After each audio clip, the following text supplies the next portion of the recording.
Good evening and welcome to the Cover One podcast. I am your usual host, David Fox. With me, as always, is the tall, young, lovely, the boy from Ipanema, UberHansen.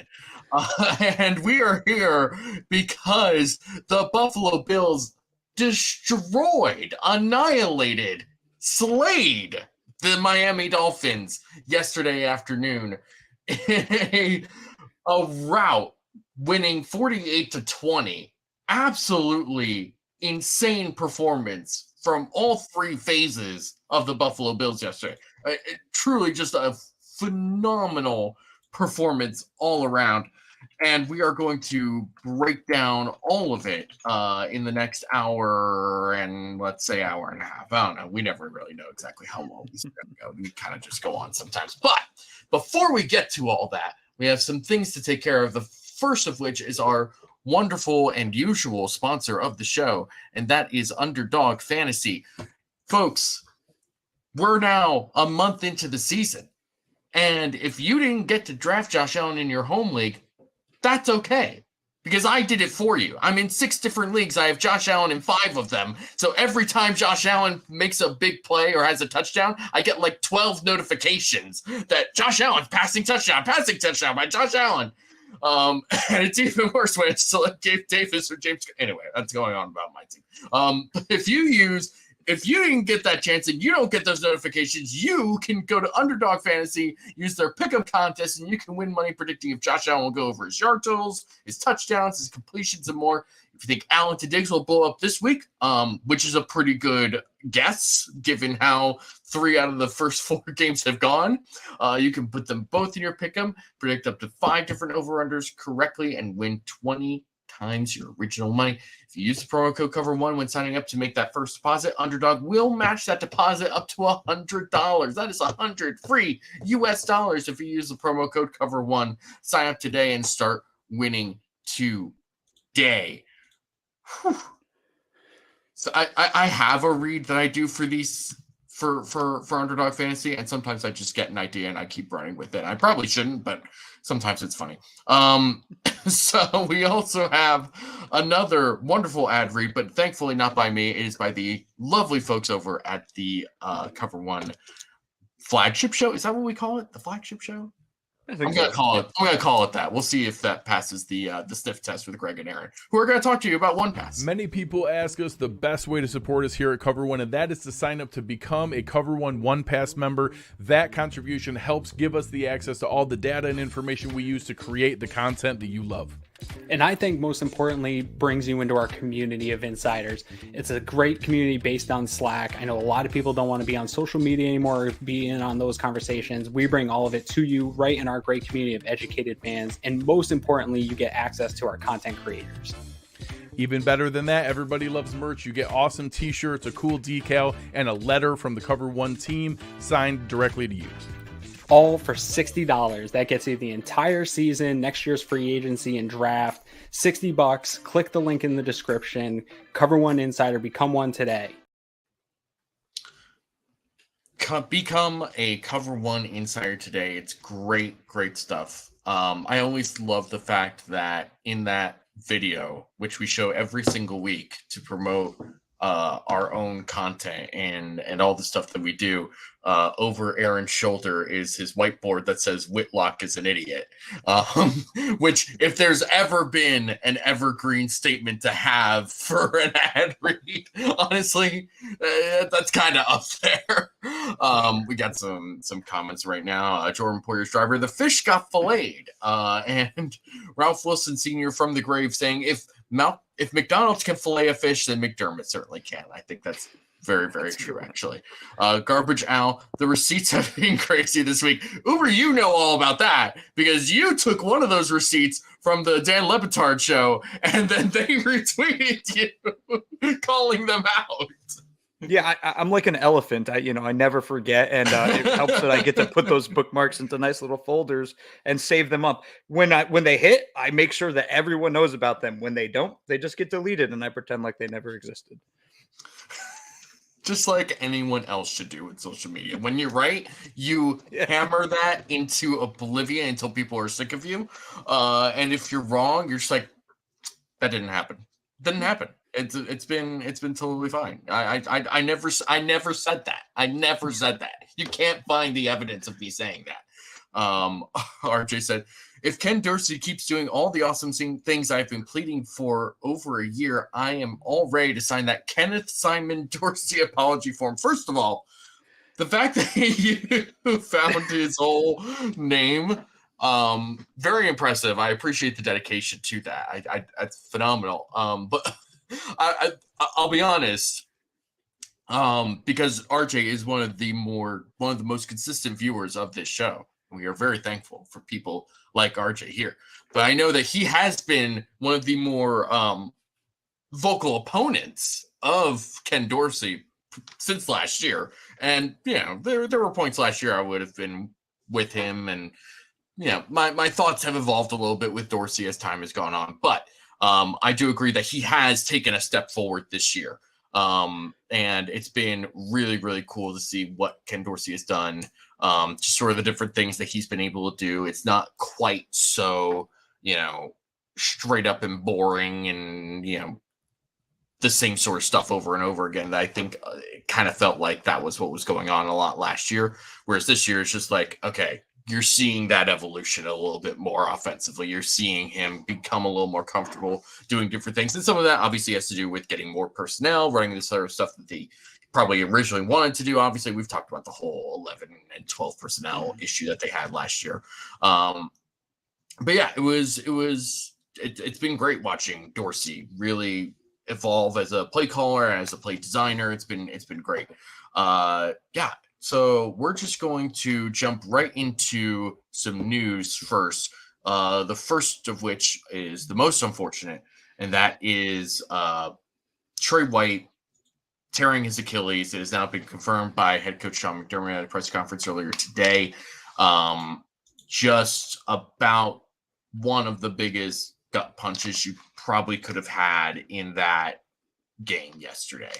I mean, short of like Diggs or Allen, Trey White is probably up there in that regard, because he just, and you could see yesterday when it happened that he was just completely distraught. He threw his helmet away and was pounding the ground, and you could see guys. I want to say Jordan Phillips was originally the guy that was like signaling over to the sideline to get everyone over to just sort of be around him, and while they brought the cart out. And it was just such an unfortunate, because it was during a fourth down conversion or a fourth down stop on defense that it happened. It was a great play in the game, and it just non-contact injury just means like probably the worst thing that could happen, and that is about the worst thing that could have happened.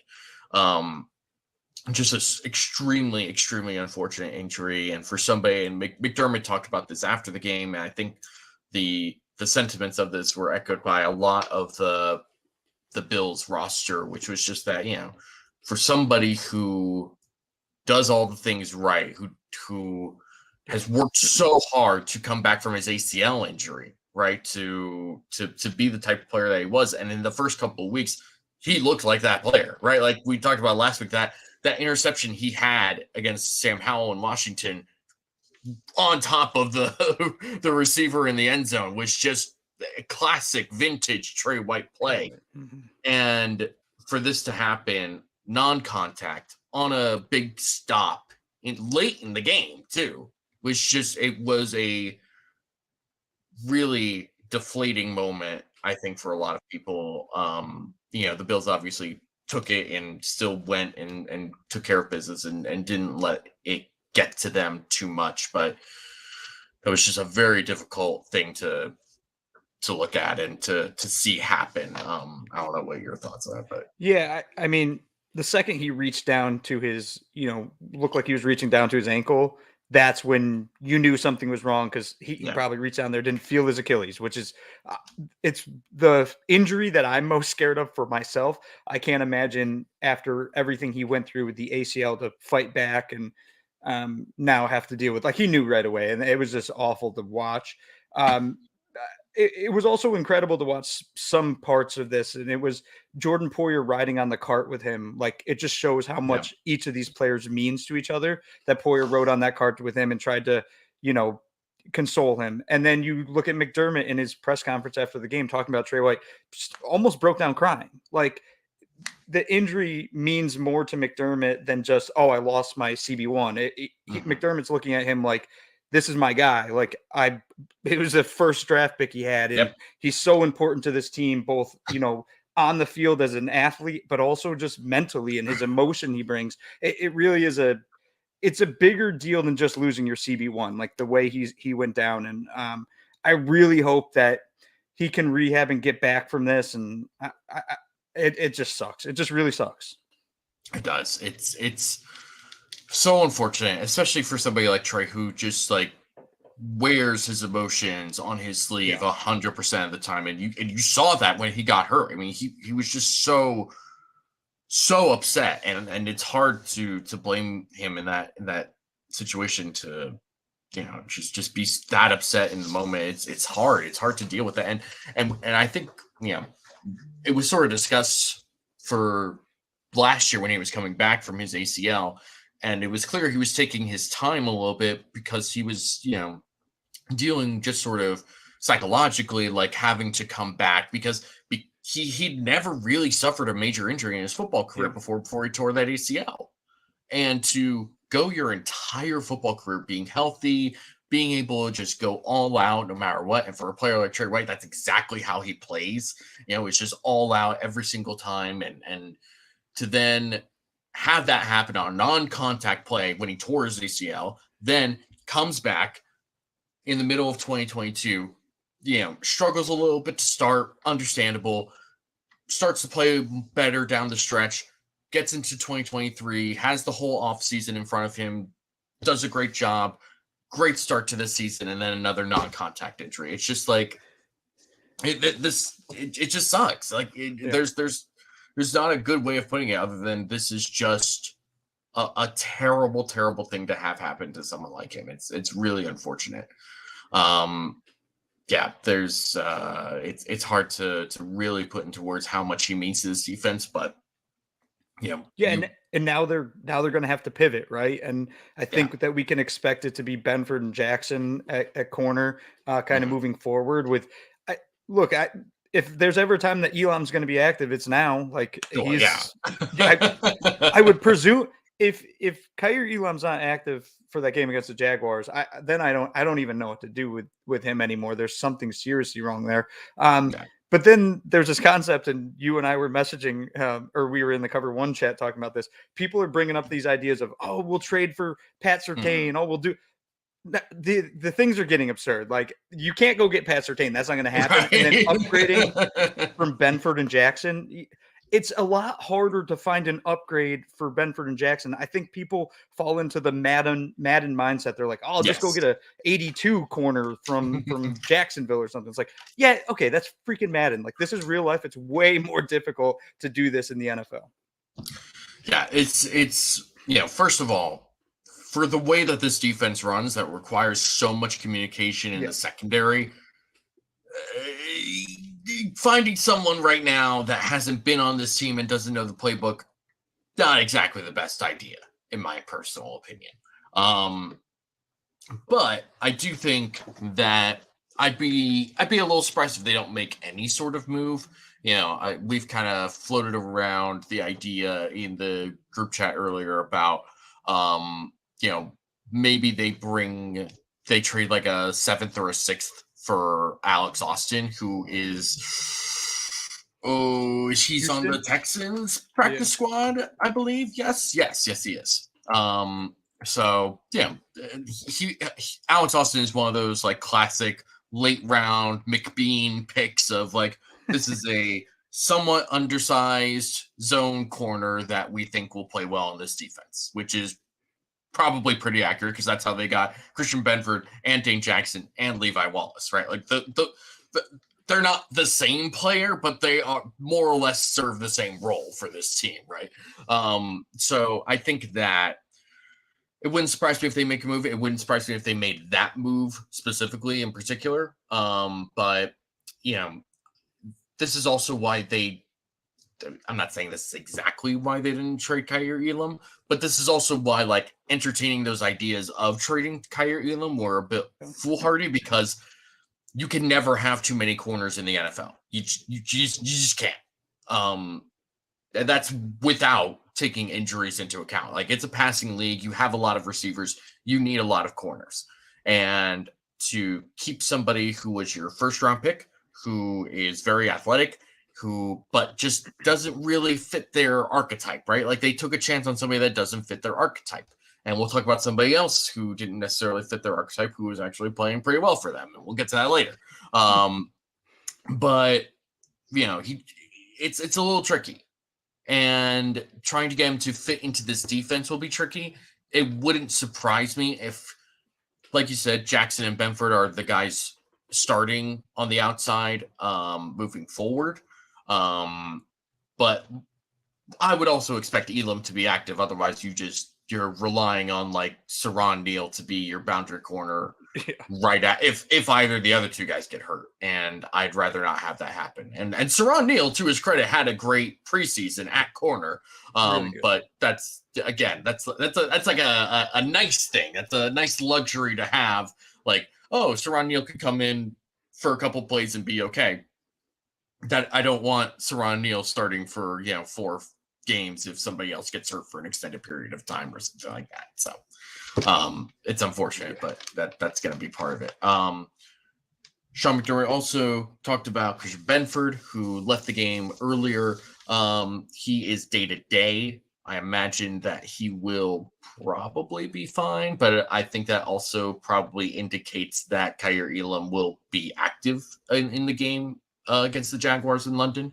So I think that it's something to monitor throughout the week, along with Jordan Poyer's injury. We'll kind of see how that goes, because they listed him as or listed as knee soreness with Jordan Poyer's. When that initial injury report came out, I was like, oh, Jordan Poyer knee soreness. He's like 30 something. Like, that makes sense. He'll be fine. And then he was ruled out like before Friday, I think. So it was kind of like, okay, so this is more than just a little sore. This is like something that requires some actual resting time. So hopefully Poyer will be able to play. We'll see what happens there. I also thought, we'll get to that later. I always like getting ahead of myself. It's a great habit. And Teron Johnson, who got a little banged up. It looked like a cramp, I think. I don't know if that was confirmed or anything, but Sean McDermott said he's fine. So that's a probably more significant than Christian Benford, because like the way that, obviously we all know that the Bills just live in nickel defense, and him being so good in run support allows him to do that, and him being a great corner does that. Like, they need Teron Johnson to be healthy, because there's like Cam Lewis is for being a backup nickel corner. Cam Lewis is really good at that spot. But he's also a backup nickel corner and will play like a backup nickel corner if he's asked to play. So I'd much rather see Teron Johnson out there than anybody else. So glad that came out okay. We are going to now turn over, as the Dolphins did, to our thoughts. We're going to go offense, we're going to go defense, we're going to go special teams, all that fun stuff. We're going to start with offense. I'll let you talk about our wonderful centaur at quarterback, Josh Allen, first. Yeah, had essentially a flawless game. I was trying to think about it today. I didn't have time to go back and rewatch it. He had 4 incompletions on the day, which is less than he had touchdowns, which he had 5 of, which is a wild statistic. But I'm trying to remember those 4 incompletions. I don't think any of them were bad. Like, there wasn't one where it's like, oh no, that's going to get picked off. It was just, oh, there's an incompletion. That's okay. We can live with that.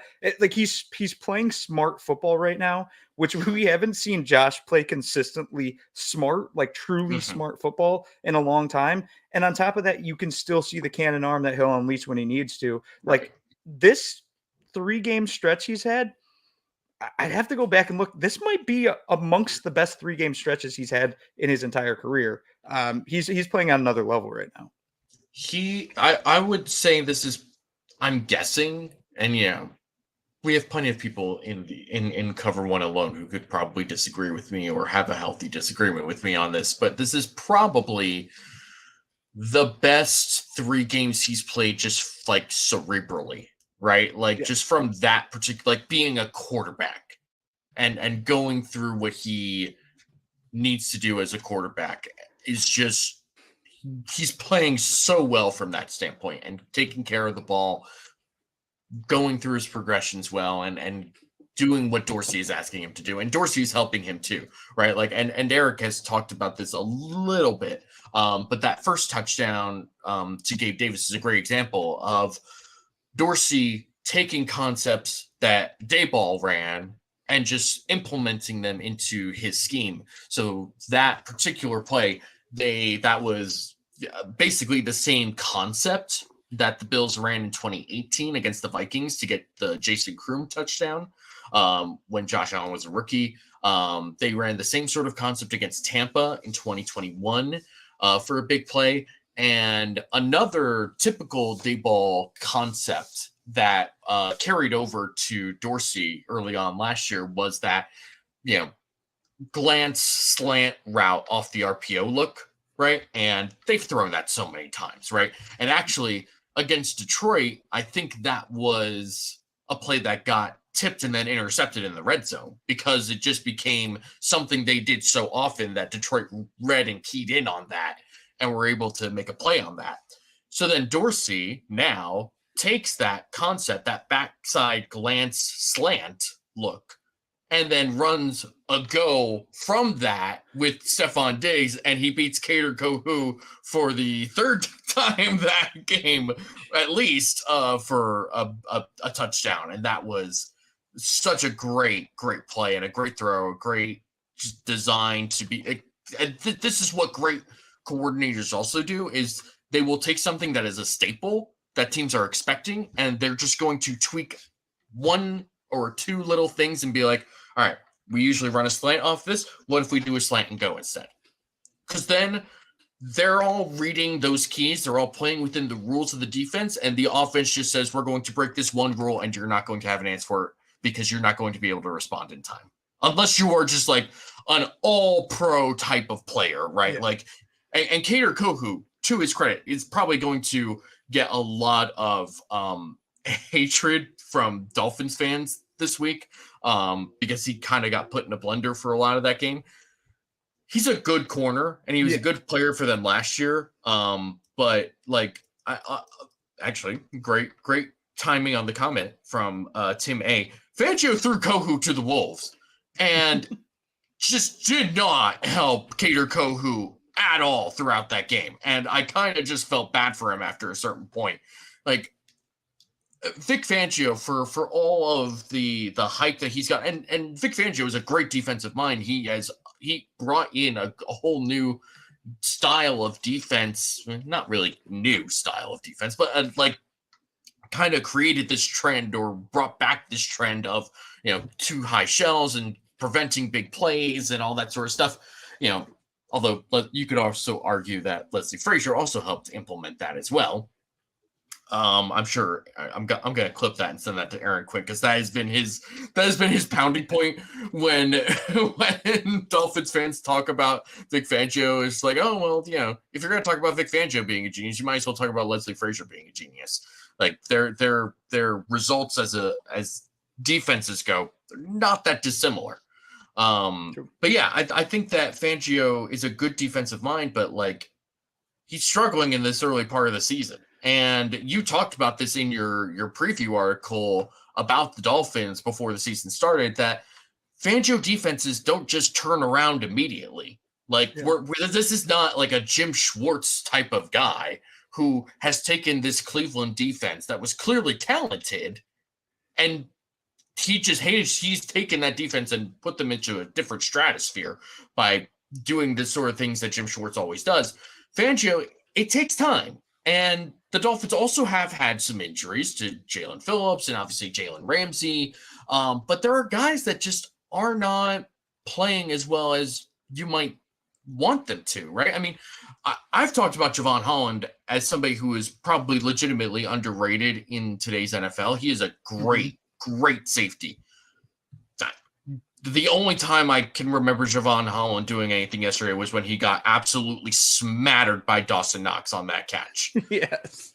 I can't think of anything else that Javon Holland did in that game. And, they have Jerome Baker, who's a solid linebacker. They bring in David Long, who's a very good run defender. And to the Dolphins' credit, they actually played the run pretty well. The Bills really couldn't get much in the run. Latavius Murray picked up a big gain once. James Cook had a couple of halfway decent runs, but nothing explosive other than his 48-yard reception, which was great. Like that was a big reason why you drafted James Cook, was because he could do stuff like that. But for the most part, the Dolphins played the run really well.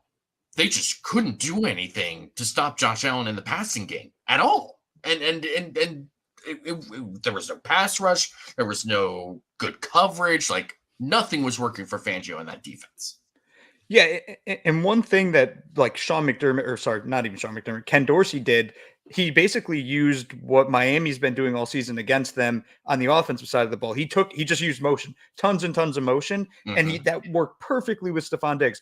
Oh, Cater who's over there? Okay, Diggs go in motion right over there, and they didn't adjust at all. So then it was always the Bills could pick and choose their matchup, and they said we want Diggs on Kohu. We'd rather have that than Diggs on Xavier Howard, and then Diggs eats him up all game. And the issue with this Dolphins defense right now is, and going back to the whole Vic Fangio thing, it takes time to learn that system. It is complex. It's zone heavy. The Dolphins historically play a lot of man. So you're taking what I said, all these square pegs, and trying to put them into round holes. It doesn't work that quickly. And I think that a lot of Dolphins fans coming into the season insisted like, oh, Vic Fangio, he's going to make this defense so good. It's going to be top 5 defense. We have this incredible talent. Yeah, they have great talent on the defensive side of the ball, but it doesn't really matter if the scheme doesn't allow them to be talented. Then you contrast it with what the Bills have. The Bills have some theoretical deficiencies, I guess you could say, on the defensive side of the ball. Like we thought linebacker was going to be an issue, but the Bills defense allows them to be the sum of their parts to be greater than the whole. I forget how that quote goes, but so right now, everything that we thought was not going to work is working for the Bills, and for the Dolphins, specifically on defense, everything that they thought that was going to work and make them great, it's just not working. And frankly, not just the Bills game, they haven't been a good defense all year. All year, it's been a problem, right? Like week 1, it was a problem against the Chargers, and like the Chargers have a pretty good offense and a great quarterback, but like 34 points is a lot of points in week 1. And then in week 2, they played against the Patriots, and that was kind of a game that made Mac Jones stands kind of be like, okay, maybe there's still something here to salvage. Maybe there's still something here with Mac Jones. And last week, against the Broncos, that game just got so far away from the Broncos that it didn't really matter. Yeah. But it just, again, and then this game, you go against a legitimate team, and we said kind of that, or at least the feeling coming into this game was this is going to be the biggest test that either of these teams have faced, right? Yeah. This will be the biggest test for the Bills defense, which has played out of their minds to start the season. And it's going to be the biggest test for the Dolphins offense, who, haven't really faced much. And it's going to be a test for the Dolphins defense to see, like, are they really, like, where are they actually? Are they just kind of average, or are they just, like, not good right now? And I think the feeling coming out of that game is that they're probably not that good. They just really struggled in that game, and it's going to be a long season for them if that doesn't get fixed, because there's really only so much that you can do offensively before your defense just like catches up to you being bad. It's going to be tough for the Dolphins if they can't figure out something. And again, they don't even need to do like too much to try and fix it. I think they don't need to be like the Bills defense, right? They don't need to be this like top 2 or 3 type of defense. They just need to be like kind of average. And then the offense is going to do enough. They have the play calling, the talent, they have everything they need on offense to do what they need to do, but they need to not be a sieve on defense, essentially. So we're going to go from that, kind of lump a couple different things together here. We're going to talk about receivers, essentially. So first of all, Stephon Diggs is him, and he always was him, and he always will be him. 3 touchdowns yesterday, 6 catches, 150 something yards. I want to say, I could be wrong there. 120. I think 120. 120. That sounds more correct. It included a 55-yard touchdown, which was just about. First of all, it's one of the coolest touchdowns I've seen, just because he looked dead to rights for most of that play and then just fought his way out of it. Yeah. But it was hard to enjoy it because we all saw the flag, and I think we all kind of thought like, oh, they're going to call offensive interference or some stupid thing. No, it was defensive interference, which I don't know if that was really defensive interference on Kader Kohou. That seemed very weak. But it also clearly didn't matter because Diggs caught it and scored a touchdown off it anyway. And then he had a great play on that goal line on the drag route, just adjusting his route to go behind David Long, and Josh Allen saw it and ripped it to him. And there was that's one of those great Josh Allen to Stephon Diggs connections that we've seen for years now. And it was just so cool to see stuff like that, because it's great to see an offense when it's in rhythm and doing, the sort of thing that it needs to do to stay on task and to get yards and to get guys open, all that sort of stuff. But seeing that sort of classic Allen to Diggs sort of backyard connection, awesome. Just really awesome. So cool. And then of course, like I talked about earlier, the slant and go in the red zone to score the last of his touchdowns was just a great play call and great execution. Just all really, really great stuff from Diggs. 6 players caught 2 or more passes, including Kincaid, Nick Knox, Cook, I believe. I know Gabe Davis had 2. Yeah, it was just great all around. Let's get to those 2 particular points first, and then we'll get to another one just right after that. Yeah, I mean, coming into the season, all I was being told by the national media was Diggs wanted out of Buffalo. Well, right. I don't think he wants to go anywhere. Like, he's playing out of his mind right now when Josh Allen's feeding him the football. And at times almost force feeding him the football, but they're in positions where Diggs is so open that obviously you get him the ball. Some of the plays this week, though, we talked about that one where he gets bottled up by Kader Kohou, and there's the flag on the field. I was actually at a Bills bar, saw the flag on the field, the whole bar's going nuts, and me and the guy next to me were just like, I can't celebrate this. Like, it's going to come back. And then when they announced defensive, it was exciting. But yeah, I mean, you're looking at the receivers starting to mesh more and more and be a more complete unit. It seemed like at points through the first few weeks, it was just Diggs, and then every once in a while, Allen might hit Gabe Davis for a ball or hit Kincaid for a ball. This week seemed more holistic, and I know he only completed 21 passes, but he was feeding the ball to a bunch of different people just consistently, and he's trusting his guys, which is something that's, I believe, is truly important to Josh Allen. You go back to last year, that's why they brought John Brown back. That's why they brought Cole Beasley back, is Josh needs to trust his guys. It takes time for him to trust new guys, and that's why Kincaid's slowly coming along, and he's starting to build those rapport with these guys. And as they do that, a team that just dropped 48 points and has dropped more than 35 the past 3 weeks, that offense is going to get better somehow. Like, this Bills offense might be it's the most dangerous Bills offense we've seen in the Josh Allen era. I think it's probably by the end of the season going to be up there with that 2020 offense, because that 2020 offense, right? Like, by the end of the year, they were annihilating every team in front of them, right? Whether it was the Niners, the Steelers, the Ravens, or whoever it was, like, it didn't matter who they got put in front of. They were cooking them for every single time. And we're going to pause real quick for one of my favorite people on here. First of all, always a great name, just the tip canoe, giving us a nice $5 shout out. Thank you. Hot take: if we keep scoring 40 each week, we'll be in most games. Controversial opinion, and I don't know about that. We'll see how that goes. Can we please stop saying squish the fish? Dolphins aren't fish. LOL, go Bills. Yeah, that is true. Dolphins are technically mammals, like us, like humans. I don't know. I've never liked Squish the Fish just because I don't like the name. I don't like the word squish. Maybe that's just me. Jordan Poyer's driver says trammel the mammals. What's trammel? I've never heard the word trammel. Never heard that word. Come on, we're gonna trammel. I'm a fan of Squish the Fish. I like it, though. I do agree. It does, every time I say it, I do feel a little dumber. Just because I'm all constantly reminded that I'm saying Squish the Fish and it's a mammal. So yeah, I'm gonna keep saying it. So trammel is both a noun and a verb. To deprive of freedom of action. So I guess that works. Yeah. I'm too smart for this show. Yeah, thanks, Jordan Poyer's driver. That's great. Thanks.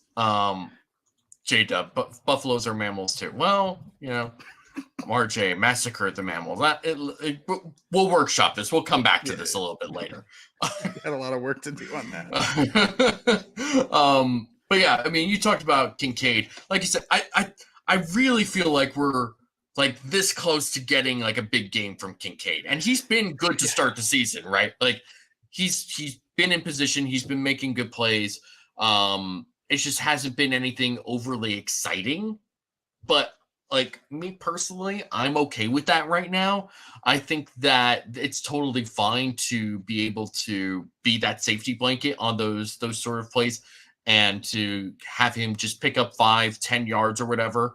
I think it's fine. I think that, like, there was a little bit of there. What's his name? Does the RSP or whatever it is, something or other. I'll look this up as I talk about him. But it's he did a quick little video about how the Bills are using Kincaid, and just that, like, it's too much short stuff. He needs to be doing. Dorsey needs to be doing this. He's got to be doing that. Matt Waldman, kind of a mainstay of draft Twitter and kind of a veteran of that whole group there. A good analyst, but I think he was a little off base with sort of his comments about Kincaid and how the Bills are using him. The Bills are trying to use him in that way. Bills are trying to use him. There was a lot of like, well, the Bills should use him like the Lions are using Sam Laporta. And it's like, okay, well, that's an entirely different situation and scenario, but sure. I think that, it's going to take a little time. And the other thing that is different between the Bills and the Lions in this particular case is the Bills have Stephon Diggs, Gabe Davis, Dawson Knox, Dalton Kincaid, James Cook. Am I missing someone? Deontay Hardy, right? Like, there's a lot of different guys on this offense that are going to take receptions. Trent Sherfield, as T. Dobbs points out here, another one.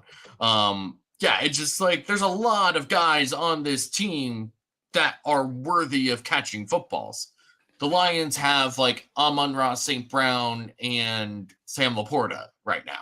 And I guess Jahmyr Gibbs, but the Lions clearly don't seem to think that he gets used. And if we're talking about like how you use your rookie first round pick, right? Like the Lions aren't using Jahmyr Gibbs, right? Like at least not the way that everyone wants him to. So it just feels a little selective is all. And I think that you will see more Kincaid as the season progresses. Obviously, yes, I would like to see more explosive and fun plays with Dalton Kincaid, but I think they will come. I think they'll come with time, and I think it'll be perfectly fine. So it'll be good to see that happen when it does. And he's also providing like an intangible value too. If Josh always knows that he's going to be open within 5 yards of the line of scrimmage, then that lets Josh take his time. I can read. I can go look at Diggs. I can go look at Davis. Maybe Shakir's running down the field. Like it buys him extra time, maybe an extra quarter second, because he always knows I can turn and find Kincaid. He's going to be open. I'll hit him with a pass. So even though he's not throwing him the ball, the fact that Kincaid exists in that world and Josh Allen knows he's there, it's helping Josh progress through his reads more than in years past where we didn't have that safety blanket like last season. Yeah, exactly. We're going to move on to something that I really want to talk about because I don't think people fully realize how different this is from last year to this year. This offensive line is so much better from last year to this year. Oh my gosh. Okay, so let's talk about we're going to talk about O'Cyrus Torrence first, because he had a very difficult task in front of him taking on that Dolphins interior defensive line. They have Zach Seiler, who is another really underrated player in this NFL. Got a nice contract, very well-deserved contract before the season started. And Christian Wilkins, who we all know what he's capable of. He's a very good player, first-round pick for a reason, and has been the centerpiece for that defense for years now. And Torrance did a great job against both of them, quite frankly. I mean, there was, from what I saw, one play where Wilkins kind of got the better of him on a pass play that led to a Andrew Van Ginkel sack. Yep. But outside of that, Torrance did a great job. I mean, just a really, really good job. He is playing so well in this offense. And I kind of teased this earlier, talking about Kaiir Elam and like getting a player that you're kind of banking on his abilities and his talent more than how they fit as an archetype for what you prefer for players in that system. And we've talked about this before with Torrance, who are like, this is not an Aaron Cromer type of guy. This is not his typical person at the guard position. They love taking these sort of long, leaner tackle guys and turning them into guards. But Torrance was clearly a guard and was going to always be a guard. And they went against their own system a bit, and it's been paying off for them. It's so much better than I think people could have expected. I think that people were, at least I was initially, when they drafted him, I was like, okay, so you have McGovern, who you signed, you have Mitch Morse, you have Dawkins and Brown at tackle, and you still have Ryan Bates, right? And I expected Ryan Bates to be the starter for the season. Yeah. And then Torrance just outright beats him for the starting right guard position. And he's held on to that 100% of the way. Like, he's been phenomenal as a guard. He's been phenomenal for a rookie in this system. And he's asked to do a lot of different things, obviously. We just talked about what Ken Dorsey is doing and all the different things that he's been doing. And he's just doing it, right? Like, this is the best part. He's just out there doing his job. He's doing his 111th and doing it really, really well. This is exactly what you want. This is exactly what we've been looking for from second round picks for this team for a while now. And it's great to see. And going to McGovern, who probably had his best game in his career last week against Washington, a team that he's very familiar with from his time with the Cowboys, again, also played very well.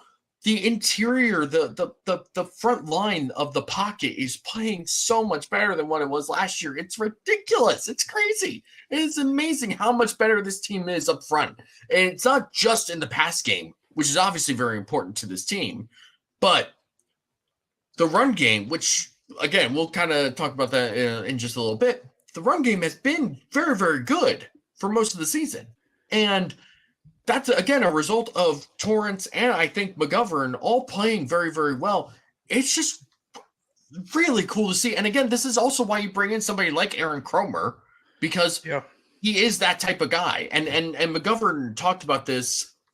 I can't remember if this was before the season started or it was I think it was during training camp, where he basically talked about, like, look, when I was in Dallas, we would get coaching points on this and that. Like, make sure your hands are here and that you're getting your hands here.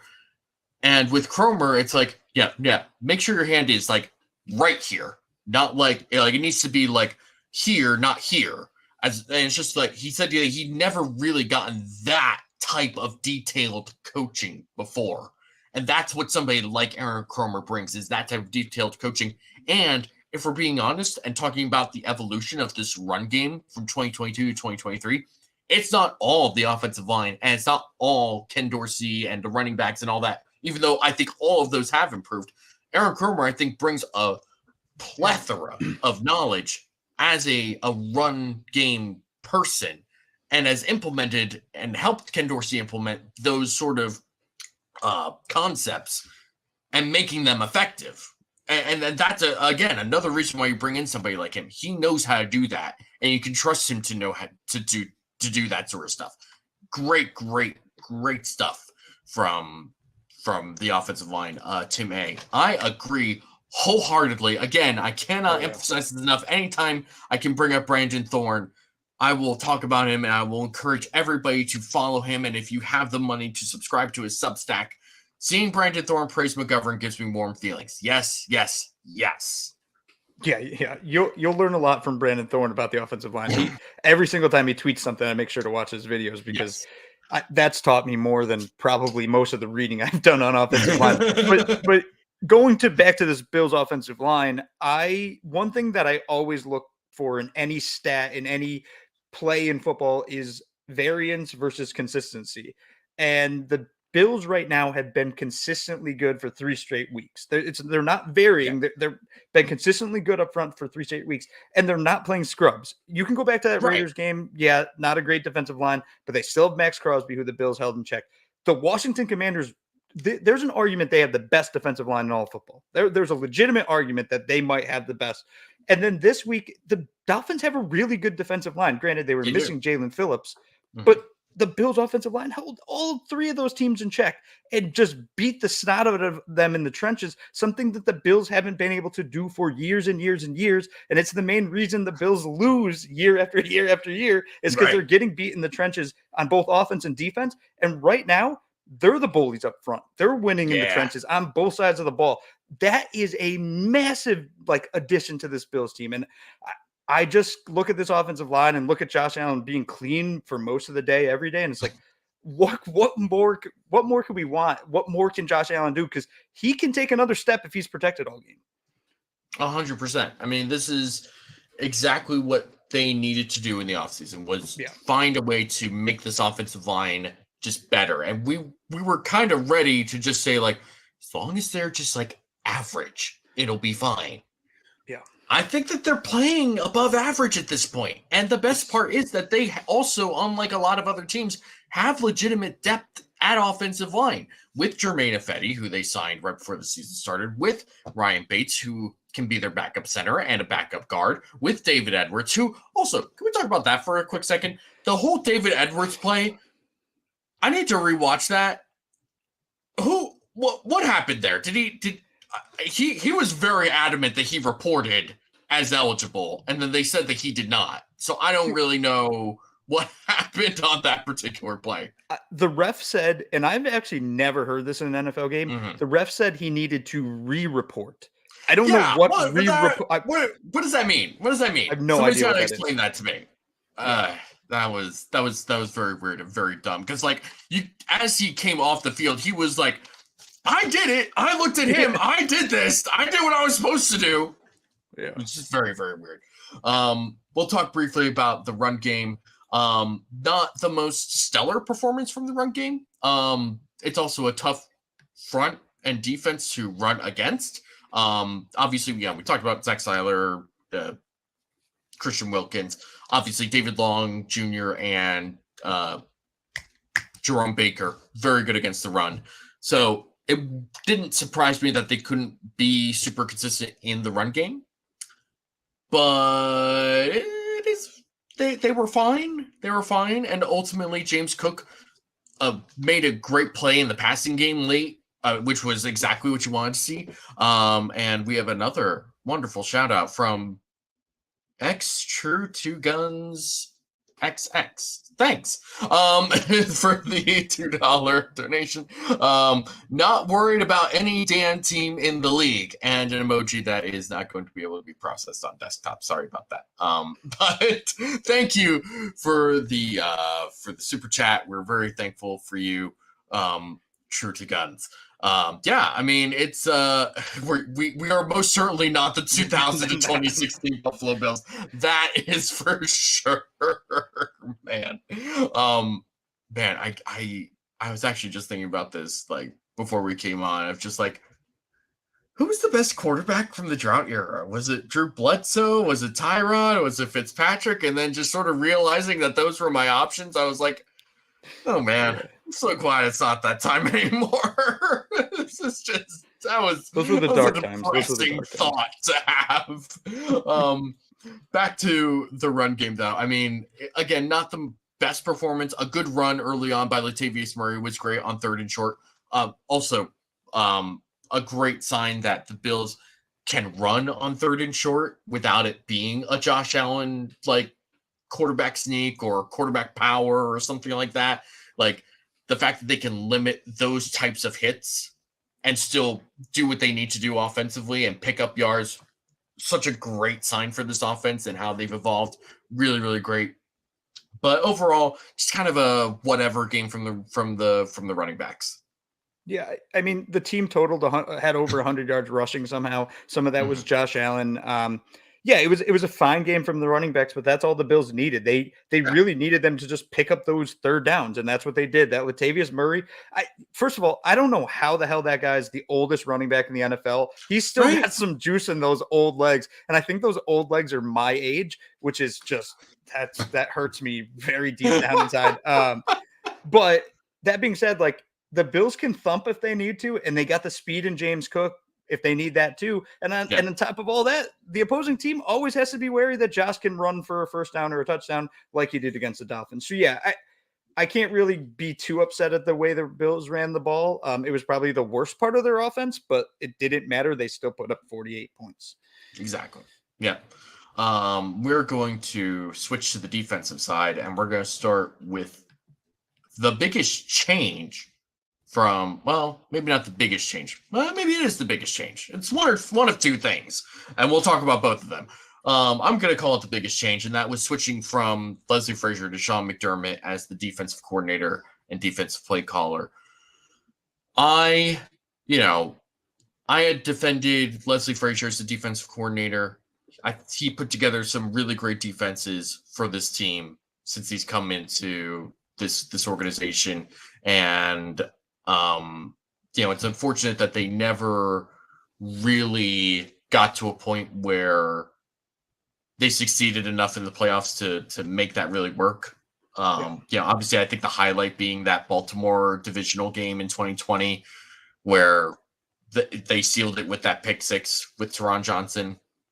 But I do think that Leslie Frazier is a good defensive mind, but I also felt like it's probably not the worst thing in the world to have a different voice, or not even a different voice, just like to change how this defense plays and how they operate and how they do things.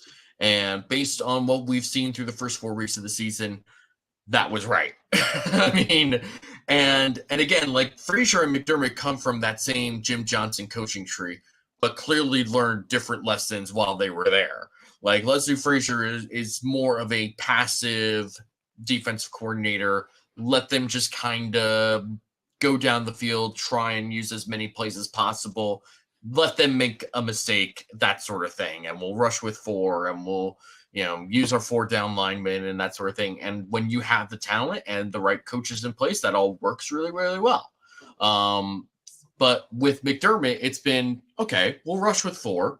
But we're going to bring 2 linebackers into the A gap, so you don't really know who is coming. In fact, it's probably none of that. Both of them are going to drop. We're going to bring in a corner to blitz on the outside. We'll also drop like Leonard Floyd into coverage to replace him, and that's a 4-man rush. But you're not going to actually pick up Trey White because you're not expecting Trey White to blitz on that. So that's the sort of thing that's been really refreshing to see for this defense. It's just playing more games, being more aggressive, and they really do feel more aggressive. They feel like It feels like they are, and maybe this is just our own biases at play, possibly, but it does feel like they're more aggressive. Just like the way they come down, the way they rally and tackle at the ball, it's really, really good. And it's fun to watch this defense play. It really is.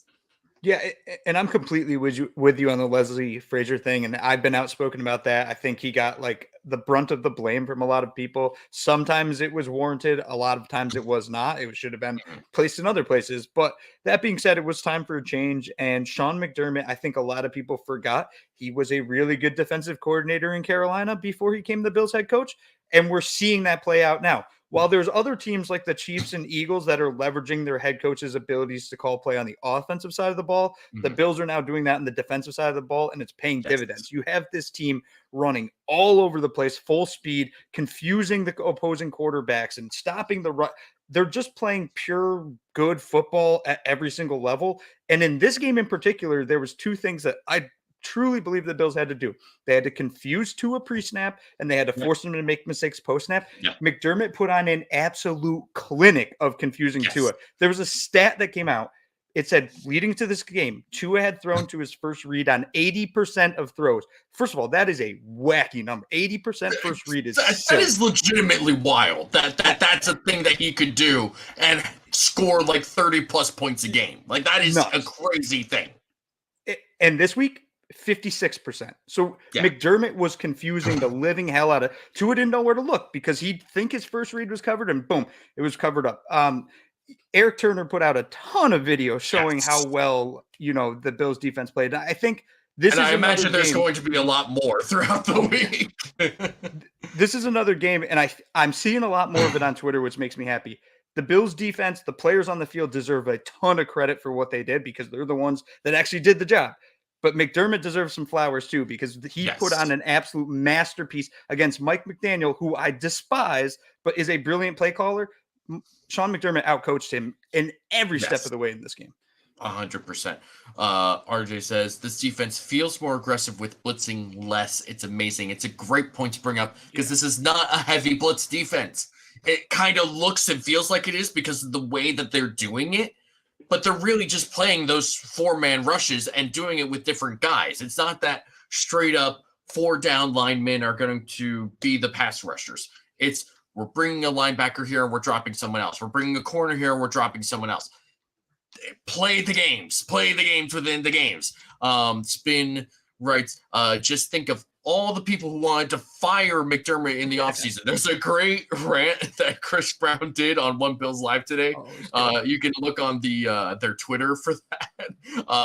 And it kind of encapsulates pretty perfectly how I felt about that whole stupid idea throughout this whole offseason. Just really great.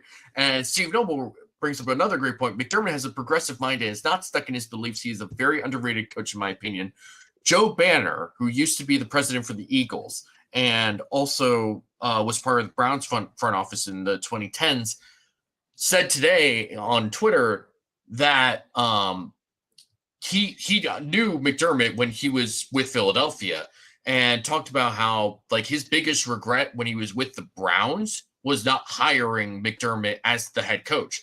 And that reminded me of the great Seth Wickersham article that got released a couple years ago, kind of detailing all the mistakes that the Haslams had made since they took over the Browns. And one of those was when they had promoted Sashi Brown. A reminder, Sashi did nothing wrong.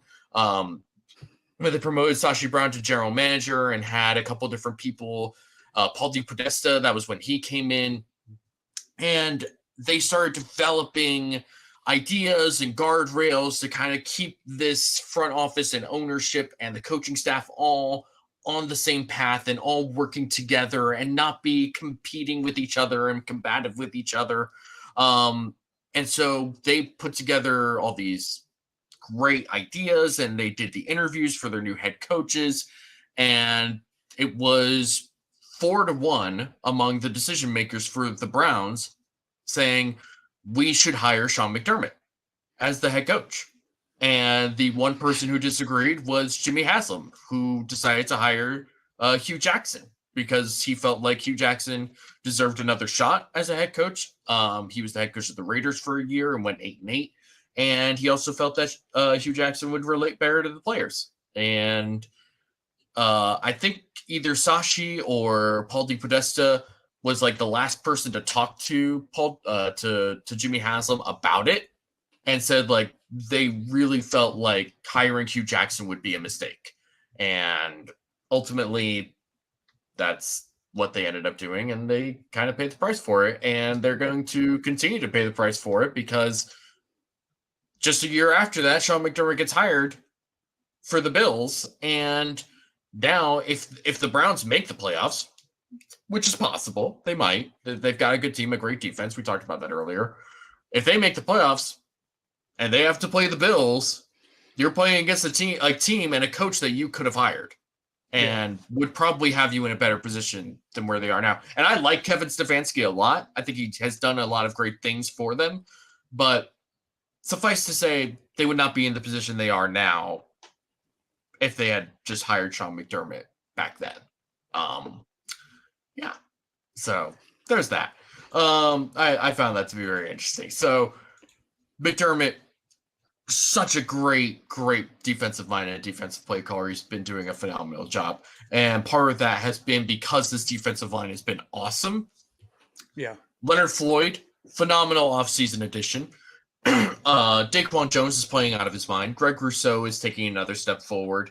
Ed Oliver is having the best start to his career after getting paid, which is phenomenal. And once again, I am 100% correct because on my first podcast back in 2021, I, for some reason or another, thought it was a great idea to write out in my garbage ass handwriting, Ed Oliver is good on a piece of paper, and then shove it in front of the camera for everyone to see. And you know what? I was right. Because Ed Oliver was good back then, and he's great now, and he deserved that money. And people who talk shit about Ed Oliver all throughout the offseason can't eat it because he has been playing out of his mind and is off to the best start of his career, and it's going to continue. And I think Ed Oliver should be a Pro Bowler, if not a straight-up All-Pro this year. Well, we're going to clip that. Yeah. I'm so with like Ed Oliver is a destructive force right now. He is blowing back offensive lines wherever the Bills line him up, and add that to every other player you just met, and AJ Epinesa too. I want to give him a little bit of credit because he comes in and somehow just makes plays. And this defensive line's looked incredible, and Von Miller's coming. Like I don't even know what this would be like if Thor had another infinity gauntlet he could throw on his other hand and he could just blow the snot out of the Avengers whenever he wanted. Like this defensive line's going to get better, and it's one of the best defensive lines in the NFL. I will say one thing though, and this is my one fear. I just talked about the Bills offensive line and how they beat up on great defensive lines and they've been consistent. The Bills defensive line has been very consistent. I don't think we've played a good offensive line. Like we haven't played it. We haven't played the Eagles, you know, sure. But that's a test. The Eagles have a very unique offensive line, right? Like not many teams have that great of a team. So I want to see once we get to a team like that, how this defensive line, holds It'll be a great matchup. I think it will though. Like they're just winning their one-on-one matchups, even with some of the best players and just dominating them. So yeah, I mean, you talk about, again, trenches, like that's where games are won and lost, and the Bills are winning again on both sides of the ball. It's awesome. 100%. 100%. And one of the other big improvements from last year, this year, and I'm totally ready to call it an improvement now. Yeah. Is linebacker. Yeah. Terrell Bernard is playing that spot phenomenally. Matt Milano is, again, his all-pro type of self. Yeah. And they are just playing so well. And that early play where Bernard got a hand on the ball and it somehow lands in Jalen Waddle's hands, which is just ridiculous. But it was a great play on the ball by Bernard. It just didn't quite end up where it needed to be. Yeah, I mean, and then I believe Bernard was the one who recovered the fumble that Matt Milano forced. It's just like, it's synergy, man. I mean, this is just great. Probably the biggest question mark, or at least one of the biggest question marks coming into the season, was who's going to play this position? And we're all like ready to resign ourselves to like, oh God, they're going to play Tyrell Dodson, and we're going to have to live with that for like 4 months before they realize that's a bad idea. And then it's just like, no, we're going to play Terrell Bernard. Okay, but he hasn't played in the preseason. Okay, whatever. We're still going to play Terrell Bernard. And he's been great. He's been awesome. Yeah. He's just been a great playmaker. He's beating blocks. He's great in pass coverage. He's getting the calls in on defense. Just such a great. I don't even know what to say. I mean, it really is, because like that pick when they made it, I was one of those people who was like, why on God's green earth did you take this particular linebacker in the 3rd round? It doesn't make any sense. And then they, couldn't really play him because you had Tremaine Edmonds and Matt Milano in front of him, and you play so much nickels, you're not playing a 3rd down or a 3rd linebacker. And so they decide to let Tremaine Edmonds walk.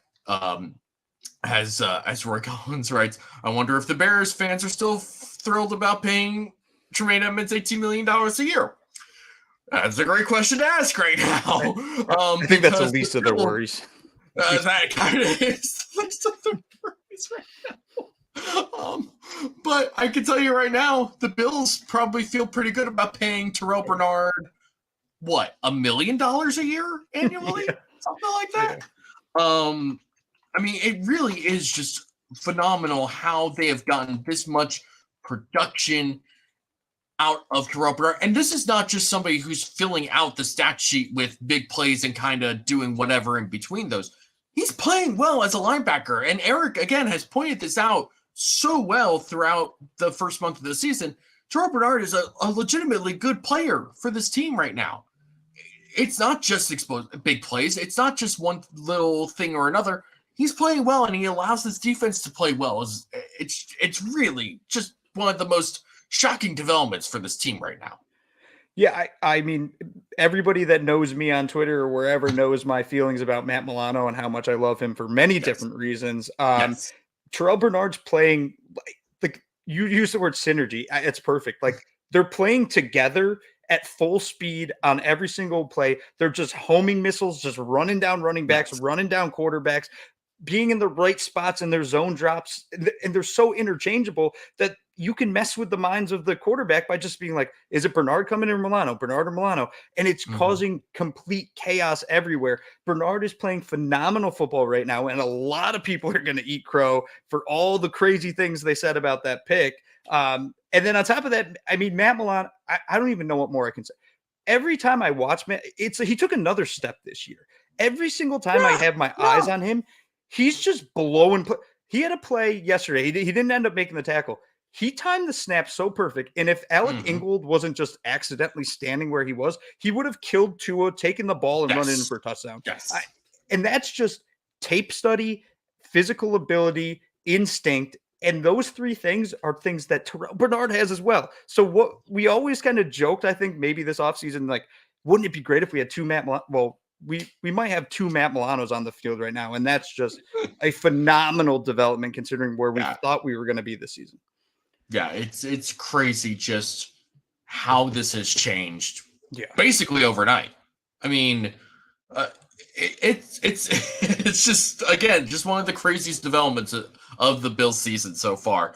And I hope it continues because I want this pick to work out because, I mean, that was obviously just such a strange pick at the time for all of us to look at. I mean, people, we sort of have joked about in the past just as a collective fan base about like, oh, well, we all thought Josh Allen wasn't going to be a good pick at the time and blah, blah, blah. And it's like, there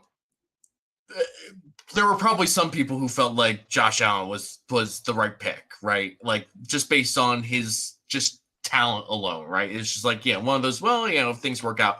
Whereas with Terrell Bernard, I'm like, I truly cannot think of anybody that was like, yeah, that was a great pick. That was a great pick for the Buffalo Bills. People liked Terrell Bernard coming out. They felt like he was a good player, but it was always a weird fit with the Bills with what they had at that time. Now you look at it, it's just like, well, clearly Brandon Beane is just playing 4D chess, right? Like he's out here playing 4D chess while the rest of us are playing checkers. I'm okay with that. I'm totally okay with that. That's why he has that job, and that's why I have my job. We're gonna move on. We'll talk about the defensive backs right now. Micah Hyde, great interception. Kind of threw it right to him. Which is nice. It's always a nice play to be able to have a turnover just sort of gift wrapped to you. But just the safety, actually both safeties. Let's be honest. Because Taylor Rapp had to play because of Jordan Poyer's injury, and kind of felt like Taylor Rapp was mostly where he needed to be, doing what he needed to do. It didn't seem like he was out of position. Kind of want to see what was going on in those first 2 drives, just to see like what exactly was happening on those. I'm not saying that was like Taylor Rapp or anything like that, but obviously, it's a tricky thing to go against those scripted plays, especially against a defense or an offense like the Dolphins have. But for the most part, it seemed like there was no problem with having Taylor Rapp in that role, which is very encouraging, not just for this year, obviously, if Jordan Poyer has to miss more time or even Micah Hyde has to miss more time or whatever, but also for moving forward, because again, Taylor Rapp is on the Bills' future plans, right? Like they talked about that when they signed him. Taylor Rapp came here because he said, hey, I feel like I have a future here. And it's like, that's very telling. So I think that was one of the more underrated parts of the offseason for the Bills was picking up Taylor Rapp. And I think that he played pretty well yesterday. RJ writes, Eric did a breakdown of the Micah pick. The linebackers made Tua have to throw the ball high on that play. Again, going back to Terrell Bernard, he carried that receiver deep and forced Tua to try and float it over the top. And Micah's just right there. He's where he needs to be 100% of the time. Like that's the type of player that Micah Hyde is, and having him back on the field, it almost feels like he never left. Yeah, it's massive to have him back. But yeah, the defensive backs, like I don't, Micah Hyde had that pick it was thrown right to him, but still a pick nonetheless. But the defensive backs, I don't think really many people talked about how well they played. They had to play pretty damn well to shut down Tyreek Hill and Jalen Waddle to a point. And then you have the injury to Tre White, which was devastating. Also, almost had a pick, which would have been a pick 6, which would also been awesome. Yes. But then Dane Jackson comes in. And Dane Jackson knows this scheme by like the back of his hand. And on, I think maybe it was the first or the second play, he lights up a player in the flat just because he knew exactly where to be. I'm really not too worried about having Dane Jackson now step in and be the guy. It is a drop off from Trey White, but the way he played against Miami, the way he played all of last year, the way he even played before that, he's good enough to be a significant piece to this Bills defense. I trust Dane Jackson more than I trust Kaiir Elam, and I'm done having that debate with people. Like, Kaiir Elam's not playing for a reason. Dane Jackson knows the system, so it's Dane Jackson. I don't want to hear Elam should be there. He's got the physical schmizical. Like, play Dane Jackson. Everyone shut the hell up about Kaiir Elam unless another injury happens. Then let's go, Elam. Yeah. I think it's perfectly reasonable for no. Go ahead. No, that's fine. It's not like I'm not prone to rants. Come on, but yeah, I think that we should all expect Benford and Jackson to be the starters against Jacksonville. Yeah, I don't think that's going to be a big surprise for me. But ultimately, I think the DBs all played for pretty well. I think that it was really just a great game overall. They didn't, Tyreek Hill had a couple of plays. That's going to happen, right? Yeah. He's that type of player. But they limited how effective he was going to be. They really limited how effective this whole offense was going to be, especially after those first couple drives. It was really just a great performance by this defense as a whole. Going to briefly talk about special teams because you made a bold prediction that I am very quickly coming around to. Tyler Bass is an all-pro because he has hit 100% of his kicks this year. And he's 25 of 25. He's hit 9 field goals, including 3 50-yarders and 16 extra points. That's great. No other kicker is doing that right now. Literally no other kicker is doing that. Like, you line Tyler Bass up, like, I don't care where they line him up from now. I'm like, yeah, the ball's going to go in. Like, exactly. And it's such an important part of our offense to be able to occasionally get 3 points if we get stopped on like the 36-yard line. Tyler Bass right now, the way he's playing right now, he's playing like the best kicker in the NFL. I'm not saying he's the best kicker in the NFL because to me, Justin Tucker is the greatest of all time. And I do not think Bass can pass him. But at this rate, I mean, literally at this rate, Tyler Bass is a first-team All-Pro. That's not even debatable. I'm more and more impressed with him the older he gets, and he's still a youngin', and he's still able to do this in pressure situations too. Like, he's proved that too. He hasn't had to do that really thus far this season because the Bills are boat racing people right now. But yeah, Tyler Bass is an absolute stud and another great draft pick by Brandon Bean. Yep. Yeah. And we've seen GMs take kickers as draft picks before, some a bit earlier than they should be. Whether that's Jason Light in Tampa taking a Roberto Aguayo or John Lynch taking Jake Moody in the 3rd round. And yeah, or even, the who's the Browns current GM right now? Crap. What's his name? Oh my gosh, I can't think of this dude's name. But they took Cade York in the 4th round last year, and he's not on the team this year. Instead, he's been replaced by Dustin Hopkins, another former kicker of the Bills who was picked in like the 5th or 6th round years and years ago. But I do think that, like you said, when they lined up for the 53 yarder 53, for Tyler Bass, they didn't show how far it was at first, and I couldn't see exactly where on the field they were, and so I was like, oh, where is this? This feels really far. And then it was like 53. Oh, never mind. He's got it. Okay, whatever. It was just like that. That's where we're at right now with Tyler Bass. He is one of a few, like truly a few kickers in the NFL. When they line up to kick the ball, it's going through, and you can feel confident about that 100% of the time. Yeah. Just that's phenomenal. And a great underrated weapon to have. Briefly, we'll talk about something that you are bringing up here in the notes. Should we continue to do the short kickoffs? Yeah, I mean, so that was one thing. I'm watching the game yesterday. Braxton Berrios is one of the best return men in football, and the Bills just kept saying, we're going to kick it short. Tyler Bass has the leg to kick the ball out every time. So the Bills are clearly doing this on purpose. Should the Bills keep doing this? Are they playing with fire? That I don't know. I mean, they contained Berrios for most of the game, and they kicked off a fairly good amount considering they had 48 points. I just don't want them to get burnt. Like, just kick it out of bounds. Trust your defense at this point. Like, why play around with this chance that a guy could take one back and change the game? Well, I think that they have a lot of faith in their coverage unit because they put a lot of money, probably more than most teams, than to be good in those coverage units. And I think if you're able to,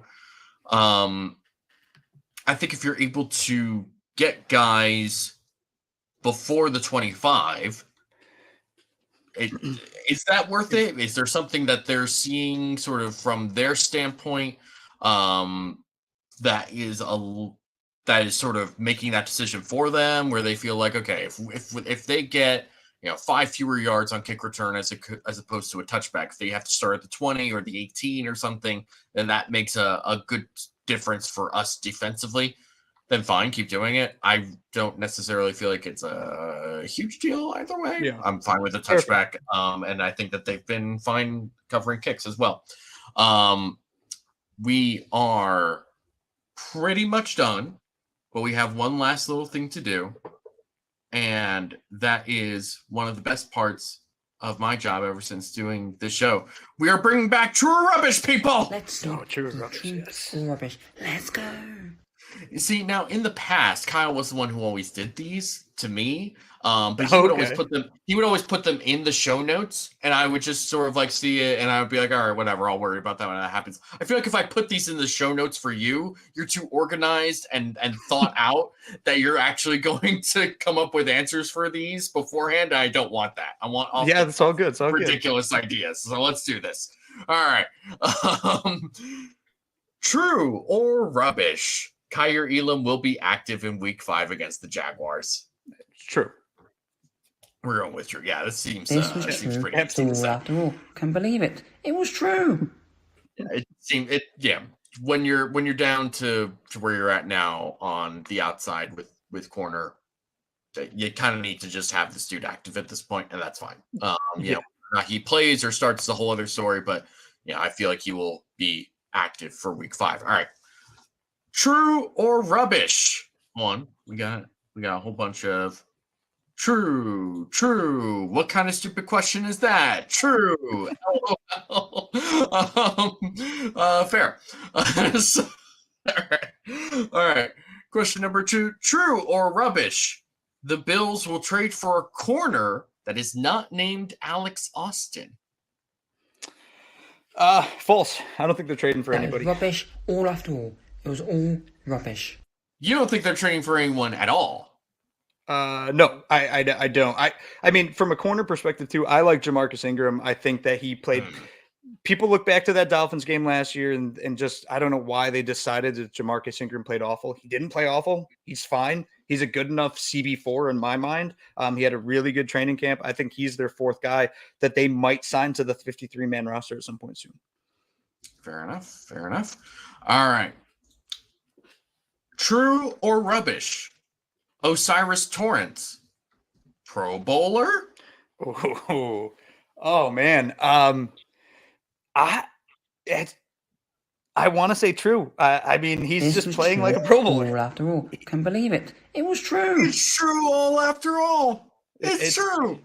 It's wild. He's literally playing like a Pro Bowler. Will he get the respect from the national media that he should be getting? I don't know, but he should be. He's solidified the Bills offensive line, and he's playing near Spencer Brown and making Spencer Brown better. Yeah. People are saying no or rubbish. Pro Bowler is a popularity contest. I agree. So somebody, maybe us, maybe we need to start the Osiris Campaign. Torrance Pro Bowl campaign. We'll see if we can do something with that. All right. No one outside of Buffalo will know who Torrance is. I'm not totally sure about that, but let's see. They're gonna know soon. If we have anything to say about it. All right, last one. True or rubbish? The Dolphins should have retained Josh Boyer over Vic Fangio. Oh boy. You're asking for just 2023, I'm assuming. Then Sure. I would say they should have retained Brian Flores, but that's a whole nother discussion. Yeah, they should have retained Josh Boyer. This was Vic true Fangio's a 2-year all after project. all. Can believe it. And It was true. They don't have 2 years. They have 1 year. This is their year. If they don't get it this year, they're going to be in trouble next year. So I don't think the Fangio thing was nearly as impactful as Dolphins fans think it is. Yeah, I think Dolphins fans were very, very fed up by the end of the Josh Boyer year. They really did not like what he did. I think he was just overhated. And a little, and I'm not saying that he was amazing or anything like that, but like especially with the way that they played the Bills, they just sort of went full chaos mode, trying to get Josh Allen to play full chaos mode. And in some ways they made good plays. They also surrendered big plays. It's just like the nature of that defense. Pete Nana says Niet. That's Russian, by the way, if you're not sure. They gave up 30 plus with the last defensive coordinator. RJ says true. They should have kept him. Yeah, I mean, it's an interesting question to ask because the way that this defense is playing right now, it doesn't feel any better than what Josh Boyer was doing last year. And I don't know. It just, and honestly, some of the pieces like you talked about earlier, fitting these square pegs into round holes or whatever. I mean, these were the pegs that fit into the Josh Boyer defense. So maybe in year 2 they would have found something a little bit better from that. But who's to say? They are where they are right now with Vic Fangio, and I'm sure sometime later this year, or maybe it'll take until next year, they'll improve, but it is what it is right now. Rick Collins says rubbish. They would still suck either way. At least Josh Allen, they probably would. All right. So on that note, thank you all for tuning in. We love each and every single one of you for tuning in every Monday. If you want more wonderful Bills content from Cover One, you can stay tuned for the next half hour, actually, and check out the Air Raid Hour with Steve and Tilt there. You've got Going Deep tomorrow night with Kevin and Mike. You've got the Flagship Show with Greg and Aaron. You've got the Film Room with Eric and Anthony. You've got Disguised Coverage. You've got Buffalo Late Night. You've got What Happened This Week with Marlon now, talking about college football. You've got Under Review with Joe DeRosa. Pre-game show, we've got you covered with the Air Raid guys again. Post-game show with Greg and Aaron, and Greg Thompson also does the Greg Thompson Sports Show. He does the Sunday night recap with everyone, talking about what happened this week in the NFL. So pretty much end to end, we've got you covered for all things Buffalo, and even most of the NFL as well. So stay tuned with Cover One all week all week long. Also got a ton of written content, guys like Greg Force and obviously you and Ryan Sports Rock does a great job every week. So stay tuned for all that stuff. We got you covered all week long. If you are not already, please consider subscribing to Cover One Pass. It's a great way to support us directly. You get all sorts of great extra content. You get Greg Thompson's breakdown of the salary cap to make it slightly less confusing than it is to most people. You get access to the Cover One Slack community. There's all sorts of conversations that happen there. All sorts of great stuff happens there. It's really a great place. And you get a nice t-shirt and a decal, and who doesn't want that? So $60 a year. It's really great. It's a phenomenal place, and it's a phenomenal value for what you're getting here. Thank you for supporting us. If you love the video, hit the like button on your way out. Leave a comment. Share it with your friends, enemies, lovers. I said enemies. Just share it with your enemies again. See if they bite again. It is a great way to support us. Comments and likes in particular are really great for us. Really appreciate every single one of you. Uber, where can the people find you? At UberHansen on Twitter, doing whatever the hell I do on Twitter. And then on Wednesdays, my rooting interest drops on our Buffalo Bills, the Buffalo Bills subreddit, by probably 8 a.m. And then Fridays, my matchup preview this week for this week's game in London, which is just going to be a very early morning for me on Sunday. Yes, it is. You all can find me at DFAUXY or at DFoxy on Twitter. One last hot take. Jordan Poyer's driver. Dolphins game at the end of the season will be irrelevant as the Colts take the last wild card spot. Craziness. Fine by me. All right. Fine by me. Thank you all for tuning in. We're going to end it on that. Thank you all. Have a great night. Go watch some Monday Night Football. Go Bills. Bye-bye.